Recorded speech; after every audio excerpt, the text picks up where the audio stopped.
श्री गणेशाय नमः। ओम नमः शिवाय। आप सुन रहे हैं शिव पुराण श्री रुद्र संहिता चतुर्थ खंड के 11वें अध्याय से 15वें अध्याय तक। आप सुनेंगे इस एपिसोड में बाणासुर और दैत्य प्रलंब का वध, कार्तिकेय का कैलाश गमन, पार्वती द्वारा गणेश की उत्पत्ति, शिवगणों का गणेश से विवाद, शिवगणों से गणेश का युद्ध।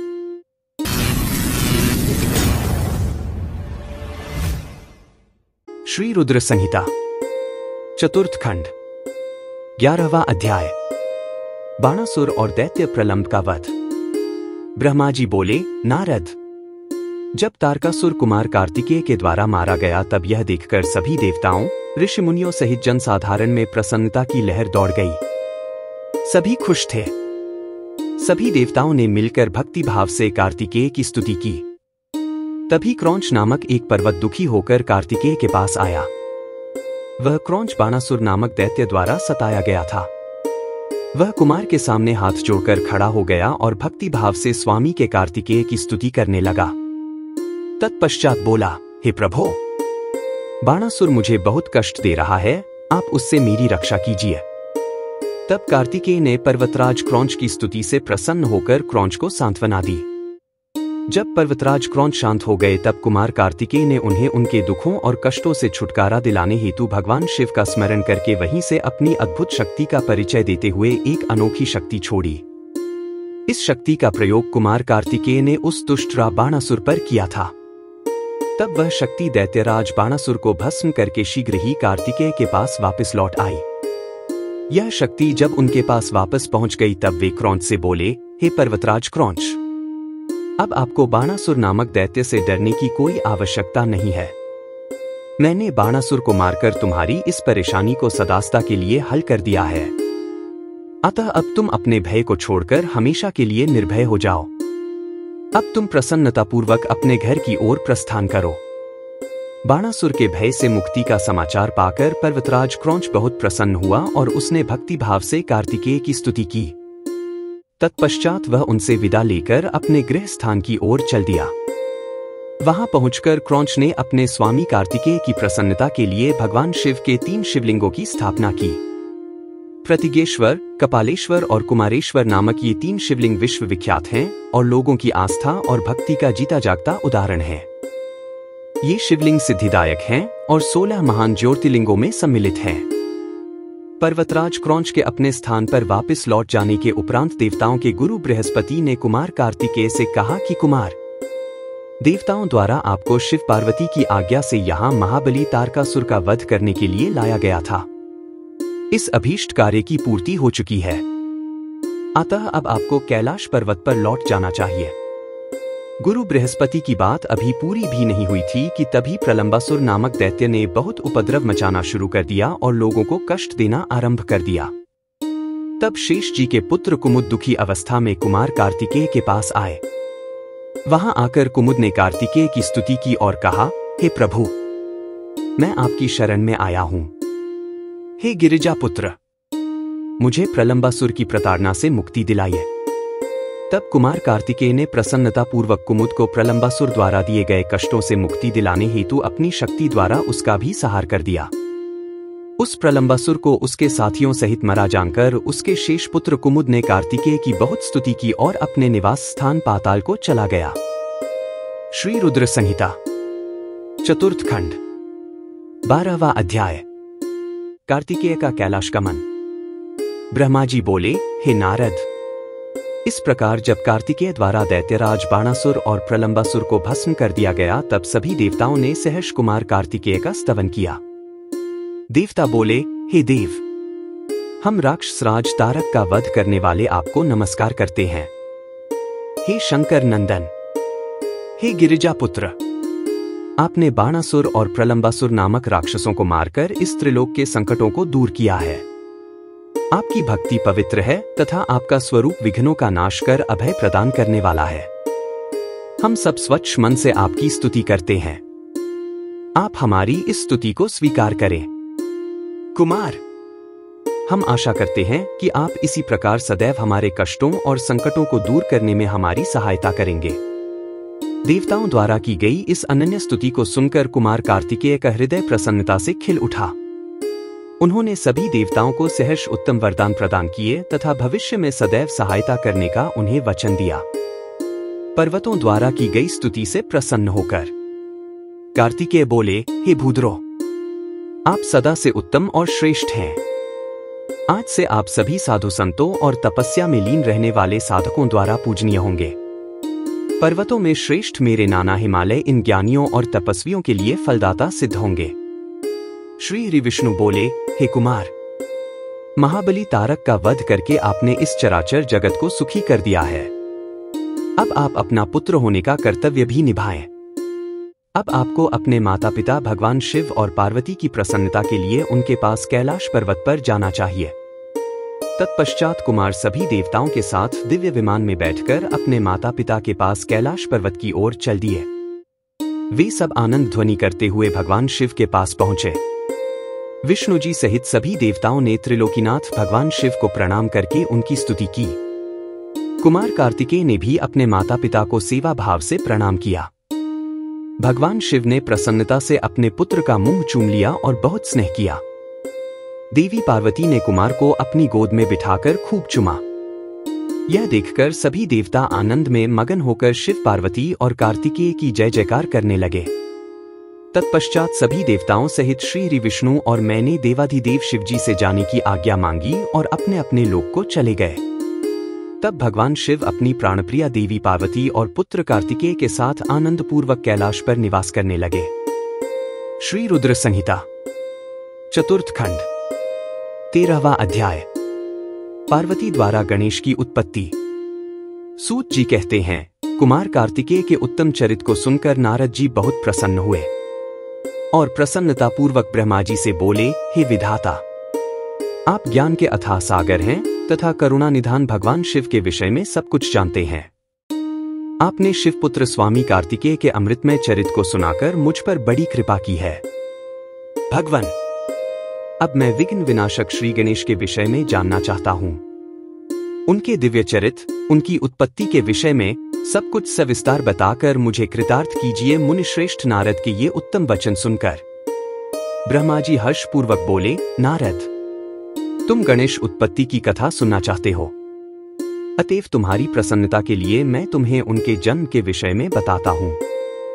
एक बार की बात है, देवी पार्वती की दो सखियां जया और विजया, जो सदा से ही उनके पास रहती थीं, उनके पास आईं और बोली, हे सखी, यहाँ कैलाश पर्वत पर भगवान शिव के असंख्य गण हैं। वे सदा भगवान शिव की आज्ञा का प्रसन्नता से पालन करते हैं। वे सदा भगवान शिव की आज्ञा को ही सर्वोपरि मानते हैं। इसलिए आपको भी अपने लिए किसी एक विशेष ऐसे गण की रचना करनी चाहिए जिसके लिए आपकी ही आज्ञा सर्वोच्च हो और वह किसी अन्य के सामने न झुके। अपनी सखियों की बात यद्यपि पार्वती को एक बार को अच्छी लगी, परंतु अगले ही पल वे बोली कि भला मुझमें और मेरे पति में क्या भेद है। हम दोनों एक ही हैं और सभी शिवगण मुझमें और सदाशिव में कोई अंतर नहीं समझते। वे हम दोनों की ही आज्ञाओं का सदा पालन करते हैं। पार्वती जी के ये वचन सुनकर उनकी सखियां आगे कुछ नहीं बोली और वहां से चली गईं। एक दिन की बात है, देवी पार्वती अपने कक्ष में स्नान कर रही थी। वे नंदी को द्वारपाल बनाकर द्वार पर बैठाकर गई थी। तभी कक्ष में भगवान शिव का प्रवेश हो गया, क्योंकि नंदी अपने आराध्य शिव को अंदर आने से रोक न पाए। देवी पार्वती को उस समय बड़ी लज्जा महसूस हुई। इस घटना के उपरांत पार्वती को अपनी सखियों द्वारा दिए गए सुझाव का स्मरण हुआ। तब उन्होंने सोचा कि मेरा भी कोई ऐसा सेवक होना चाहिए जो कार्यकुशल हो और मेरी आज्ञा का सदैव पालन करे, अपने कर्तव्य से कभी भी विचलित न हो। ऐसा विचार करके उन्होंने अपने शरीर के मैल से शुभ लक्षणों से युक्त उत्तम बालक की रचना की। वह बालक शोभा संपन्न, महाबली, पराक्रमी और सुंदर था। पार्वती जी ने उसे सुंदर वस्त्र और आभूषणों से विभूषित करके उसे अनेक आशीर्वाद दिए। पार्वती ने कहा कि तुम मेरे पुत्र हो, तुम्हारा नाम गणेश है। पार्वती जी के ये वचन सुनकर वह तेजस्वी बालक गणेश बोला, हे माता, हे जननी, आज आपने मुझे इस जगत में उत्पन्न किया है। आज से मैं आपका पुत्र हूं। मैं आपको बारंबार नमस्कार करता हूं। मेरे लिए अब क्या कार्य है? बताइए, मैं उसे अवश्य पूरा करूंगा। तब देवी पार्वती बोली, हे पुत्र गणेश, आज से तुम मेरे द्वारपाल बन जाओ।